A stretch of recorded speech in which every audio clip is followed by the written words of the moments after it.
Life after corneal transplant. இன்னைக்கு morning எந்திரிக்கும் போதே எல்லாத்தையும் ஃபிக்ஸ் பண்ணணும் அப்படிங்கிற மோட்டிவேஷன்ல தான் ஏஞ்சேன். அது எதுக்கு ஏன்னு பார்க்கறதுக்கு முன்னாடி ஒரு சின்ன ஃபிளாஷ்பேக் பாட்டு வந்துடலாம். Flashback. இந்த கார்னியல் அல்சர், இன்ஃபெக்ஷன், சர்ஜரி இதுக்கெல்லாம் முன்னாடி கரெக்டாக காலைல 5 மணிக்கு எந்திரிச்சு 5:30க்குள்ள சிக்கன் குக் பண்ணி முட்டை பாயில் பண்ணி ஜிம்முக்கு போய் ஒர்க் அவுட் பண்ணிட்டு திருப்பி வீட்டுக்கு வந்து ரெடி ஆகி ஆஃபீஸ் போயிட்டு 5:30 மணி போல் ரிட்டர்ன் வரும்போது சிக்கன் வாங்கிட்டு அடுத்த நாளைக்கு க்ளீன் பண்ணி வச்சுட்டு திருப்பி ஜிம் போவேன். ஏன்னா காம்படிஷன் ரெடி ஆகிட்டு இருந்தாலும் 2 நாள் ஜிம் போயிட்டு இருந்தேன் அந்த டைமில். அதுக்கப்புறம் எனக்கு என்ன ஸ்பெஷல்னா 3 மாதம் மார்னிங் ஷிஃப்ட் 3 மாதம் நைட் ஷிஃப்ட் போகும்போது இப்போ நான் பண்ணுற அதே வேலையை வெவ்வேறு டைமிங்கில் பண்ணுவேன். ஆனால் இப்போ எனக்கு இந்த டிரான்ஸ்பிளான்ட் பண்ணனால டாக்டர் கொஞ்சம் மாதங்களுக்கு என்ன பழைய மாதிரி எதுவுமே பண்ண வேணாம்னு சொல்லியிருக்காங்க. ஆனால் நான் இப்போ வீட்டில் ரொம்ப வெட்டியாக இருந்து எதுவுமே பண்ணுறதில்ல. தொப்பையும் போட ஆரம்பிச்சிருச்சு. முன்னாடி மாதிரி இல்லை. இப்போ என்ன பண்ணணும்னா ஒரு டயட் பிளான் போல் பிளான் பண்ணணும். கொஞ்சம் கார்பு கம்மியாக ப்ரோட்டீன் ரிச்சா ஃபஸ்ட்டு ஒரு டயட் பிளான் போடணும். அப்புறம் கண்ணுக்கு ப்ரெஷர் போகாத மாதிரி சில ஒர்க் அவுட்டும் பிளான் பண்ணணும். நின்றுட்டே பண்ணுற மாதிரியான கோர் ஒர்க் அவுட் பிளான் பண்ணணும்.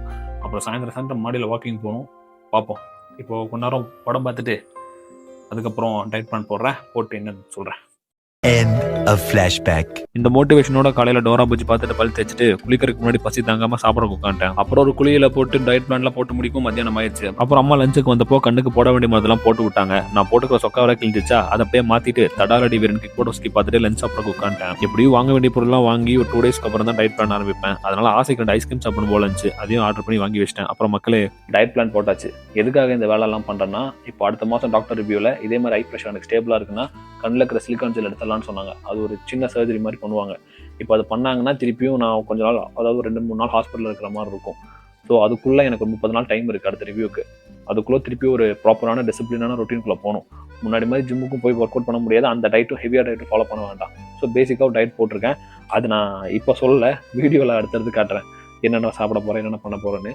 அதே மாதிரி நைட்டு நேரத்தில் தூங்கணும். ஒரு 10-11 மணிக்குள்ள படுத்துடணும். காலைல 6 மணி போல் எந்திரிச்சிடணும். முடிஞ்சால் 5 மணிக்கு எந்திரிச்சாலும் பெட்ரு. பார்ப்போம். இல்லை பண்ணுறேன். அப்புறம் அப்படியே வாங்கின ஐஸ்கிரீம் எடுத்துட்டு மாடிக்கு வந்துட்டேன். ஏன்னா 12th ஸ்டடி லீவ் என் தங்கச்சி வீட்டில் தான் இருந்தா. அவளுக்கு தெரியாம தான் வாங்கினேன். அவட சொல்லாமல் சாப்பிட்டானு தெரியல, எல்லாம் கீழே வந்து உடஞ்சிருச்சு. சரி பரவாயில்ல, ஹோம் லேண்டர் மாதிரி சாப்பிட்டு எதுவுமே தெரியாத மாதிரி கீழே போய் கமுக்கமாக தூங்கிட்டேன். அப்புறம் நைட்டு 7:30 போல தான் எந்திரிச்சேன்.